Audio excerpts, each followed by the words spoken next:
Nabaling naman ang atensyon namin ng may lalaking pumagitna at tumarap sa amin dahilan para maputol ang pag-uusap namin. Oo nga pala, hindi ko pa kilala ang ilan sa kanila. Since your husband seems doesn't have any intention to introduce us, then I will do it instead. Anito bago naglahad ng kamay sa harapan ko. I'm Attorney Carlo Henderson, the owner of Henderson Law Firm. Sabat ng lalaking matangkad, maputi at matikas ang pangangatawan. May pagkasingkit ang mata at matangos ang ilong. Mapupula rin ang kanyang mga labi. Gwapo. Nakikita ko rin sa mga magazines. Iaabot ko na sana ang kamay ko nang naunahan ako ni Eros. Tinampal niya ang kamay ni Carlo. No need to shake hands, Carlo. She is my wife, Sandra Henderson. Sabat nito. Tinampal ko naman siya sa braso sa pagpapakilala niya sa akin. Ngumisi lang si Carlo at saka nailing-iling na tumingin sa akin. Ngumiti na lamang ako sa kanya. I know him. He is one of the best lawyer in the world. Thunder Henderson. Pakilala nung isa na mukhang masungit. Sabi niya ito yung kuya, pero ang weird ng name niya. My name is kind of weird, I know. Dagdag pa na mabasa ang reaksyon ng mukha ko. Ang isa din to gwapo at medyo may pagka-cold ang itsura. Sa pagkakakwento ni Liza kanina, hindi niya ito kasundo. Bakit kaya? Yeah, your name is kinda weird but it suits you. Nakangiti kong sabi. Nice to meet you by the way. Dagdag ko pa na ikinatango niya. I don't know if you're insulting me or flattering me, but still thank you and nice to meet you too. Sagot ito na hindi man lang nagbabago emosyon niya. Dean Henderson here. Pakilala naman ng lalaking may malaking ngiti sa mukha. Gwapo siya. Well, lahat naman sila gwapo. Hi! Nakangiti nitong sabi kaya lumabas ang dalawang dimples niya sa magkabilang pisngi. Ngumiti naman ako sa kanya. Hello. Okay, since nagpakilala na ako sa kanina at mukhang kilala mo naman na si Liza, kaya no need to introduce ourselves. We're all cousins. Sabi ni Zane na kinatango ko. Nice to meet and know you all. Masaya akong sabi ng ngitian nila. So, pwede ko na bang masolo ang asawa ko? Magsilayas na kayo. Iritadong sabi ni Eros sa mga pinsan niya. Nagtingin na naman ang mga ito at nagisian. Okay man, take your time with your gorgeous wife of yours. Nakangising sabi ni Carlo na ikinapula ko. Enjoy your night together. Ani Thunder na seryoso. I want nephews. Sa hestyon ni Dean na mas kinapula ko. But I think you should have make love after the dinner party, Eros. Or if you can't wait, you just have a quick... hindi na natuloy ni Zane ang sasabihin nang takpan ni Liza ang bibig niya at sinamaan ng tingin. Shut your mouth! Sita niya bago bumaling sa amin at awkward na ngumiti. Babay na sa inyo, lovebirds. Enjoy! Sabi niya sa amin sa nila ang mga pinsan niya nagrereklamo pa. Those morons! Bulong ni Ero at saka bumaling sa akin. You are red as an apple, baby. I want to kiss you. Pagkasabi niya noon, hinalikan ako ng mabilis na ikinalaki ng mga mata ko. Eros! Singhal ko sa kanya na kinatawa niya lamang. Let's go? Ayan niya na kinakunot ng noo ko. Saan? Tanong ko. We will have a quickie. Nakakaloko nitong sabi. Nanlaki naman ang mata ko sa sinabi niya at feeling ko mas namula ako. Narinig ko naman ang pagtawa niya. Just kidding, honey. I don't do quickie. I will just turn you around. Nakangiti nitong sabi na sinamangutan ko. Loko ka talaga. Inis kong sabi bago siya hinampas. You should have seen your face. Natatawa niyang sabi na ikinairap ko. Isusumbong kita kay abuelo. Nakanguso kong sabi. Go! That won't scare me, baby. Your abuelo is like me. Nakangiti kong sabi. I know that. I like you too. Sabi nito na parang wala lang nakinatigil ko. Para na namang nakawala sa hawlang puso ko at nagwawala sa loob ng dibdib ko. Niribot niya ako sa buong mansyon nila at masasabi ko, nakakalula ang yaman ng pamilya nila. Madilim na rin dahil gabi na. What can you say about my family? Tanong ni Eros. Nandito kami sa rooftop ng mansyon nila.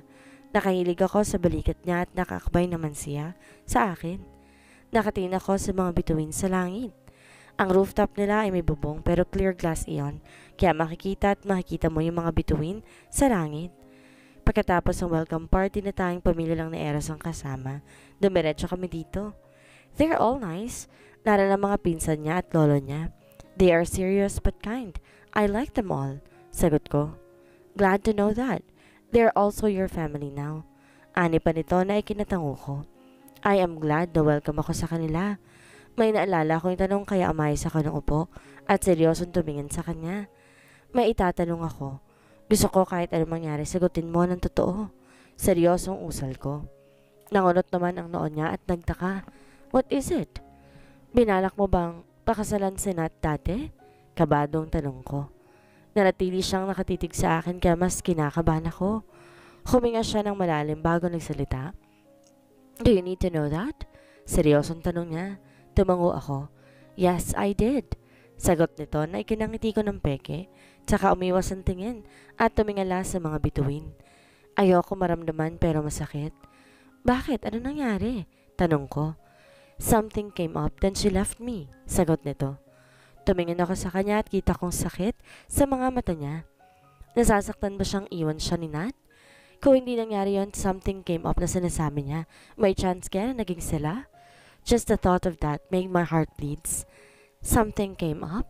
What is it? Pilit kong tanong. Oo na. Ako na ang masokista. Diretso naman tong tumingin sa mga mata ko. I'll tell you once you remember. Sagot nito na ikinagulo ng isip ko. Anong ibig mong sabihin? Naguguluhan kong tanong. This is not the right time. You should remember it by yourself. But for now, just trust me. It is better for you not to know everything. Let's not live in the past, honey. We should enjoy this moment together because the day after tomorrow, we'll be going home. Uuwi na tayo sa Pilipinas. Anito na kinatahimik ko. I don't want you to feel less just because of the past. Binala ko siyang pakasalan but destiny did not allow us. Maybe dahil alam niya na ikaw lang ang para sa akin at ako lang ang para sa iyo. Don't overthink too much, baby. Just trust me when I say, I love you. I love you. You're my only wife, my everything, and my love. I want to prove to you every day that I mean it. And when I said I love you, anito at kinangiti ko. Why are you wearing that piece of fabric? Sigaw niya paglabas ko ng banyo. Napayuko naman ako sa reaksyon niya. Sabi na hindi ko bagay yung mga ganitong tupis na bigay ni Ali. Nakarating na kasi siya kanina at nagkayaan kami ni Liza na mga girls night out. Di naman kasi ako sexy. Feeling ko kasi tumaba ako ng konti. Konti lang naman. Hindi ko bagay? Nakasibi kong tanong. Lumambot naman ang ekspresyon ng mukha niya at matamang tumingin sa akin. Damn! God knows how that swimsuit suits you. You look like the queen of goddesses, baby. Tura nito na kinangiti ng puso ko lalo. Talaga? Bagay sa akin?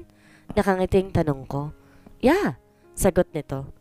Kinuha ko naman ng robe ko at saka binalot sa katawan ko para makalabas na at baka naghihintay na ang dalawa sa labas. O sige, baka hinihintay na ako ni Ali. Sabi ko at saka lalabas sa sana. Nang umarang siya sa daraanan ko. Nagsalubong ang kilay ko dahil doon. Are you serious that you will go out wearing just a piece of fabric? Seryoso nitong sabi na kinakunot lalo ng noo ko. Ano bang problema nito? Oo, diba sabi mo naman bagay sa akin that I look like a goddess? Narilito kong sabi sa kanya na kinasalubong ng mga kilay niya. Yeah, but change it. Wear rush guard instead. Suggestion nito na kinainis ko. Ayoko nga.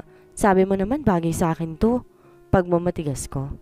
Nagtagis ang bagang niya dahil sa sinabi ko. No, you'll change it or I will change it. Matigas itong sabi. Nilabanan ko yung mga tingin niya. Ayoko nga. Bakit pa kasi? Irita kong tanong. Mas kumunot ang noon niya at napupugan ng hininga. He is acting weird. I am greedy when it comes to you. I don't want other men to see your perfect body.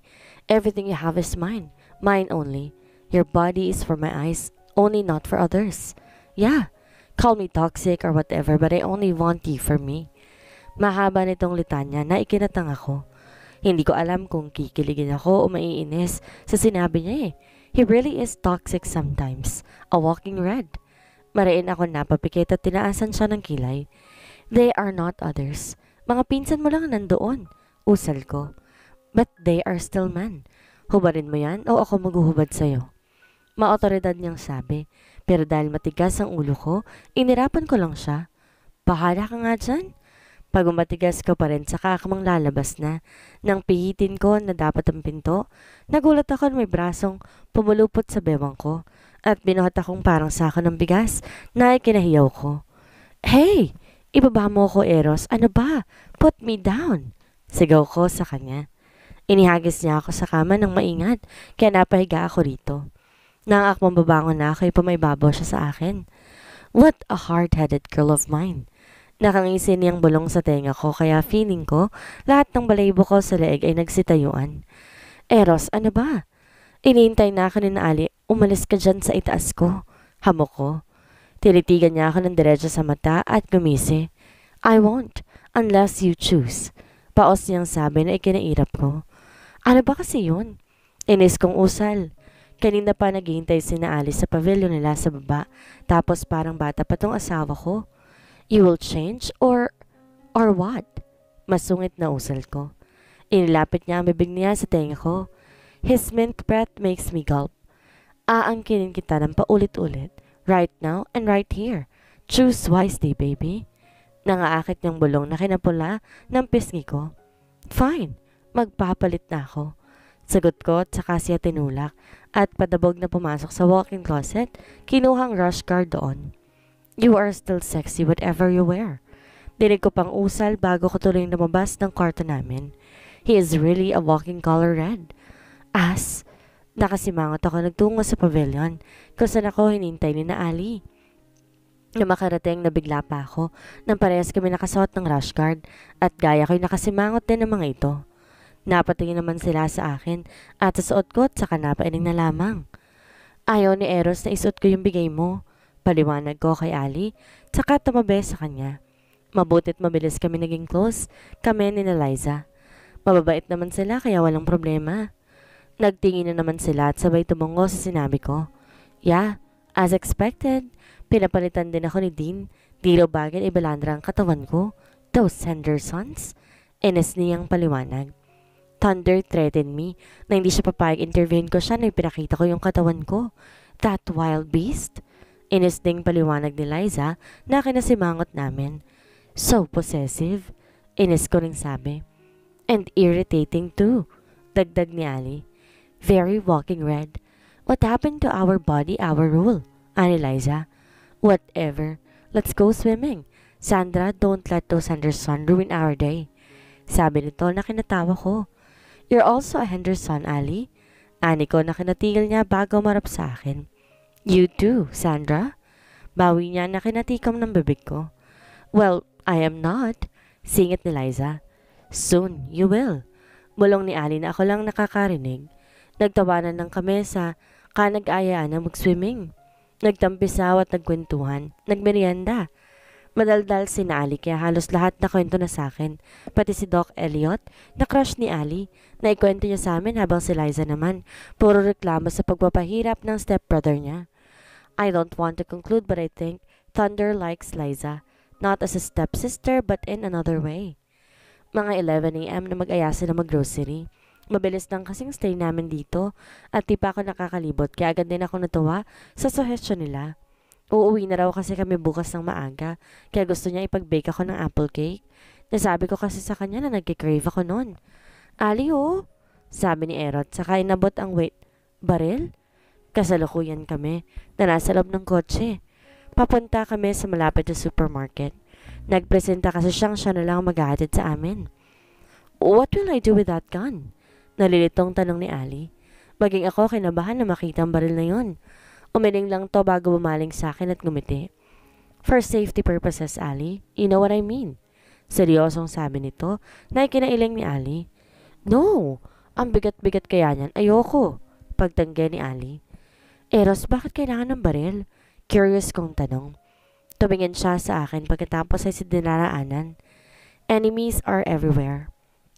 Baby, sagot nito na kinatigil ko. Pero wala naman tayo sa Pilipinas, diba? Nasa Spain tayo.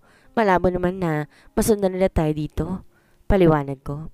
I know his underground world and sometimes it's scary. Pero hindi naman dapat habang buhay na matakot. Yeah, but my enemies are clever. They can send hundreds of their members here just to follow us and grab the chance to kill me and harm you. I don't want to leave you, Ali and Liza, even just for a minute. Puno ng pag-aalalang paliwanag niya. Hey, Eros, you're underestimating our power here in Spain. Our family is quite powerful, my dear cousin, and you're also underestimating me. Have you forgotten that I'm a black belter in judo? Sabi ni Ali, saka siya inirapan. I can't really fight, but I learned self-defense, so you can count me in. Ani pa ni Liza. Thunder will still kill me if something happens to you, Liza.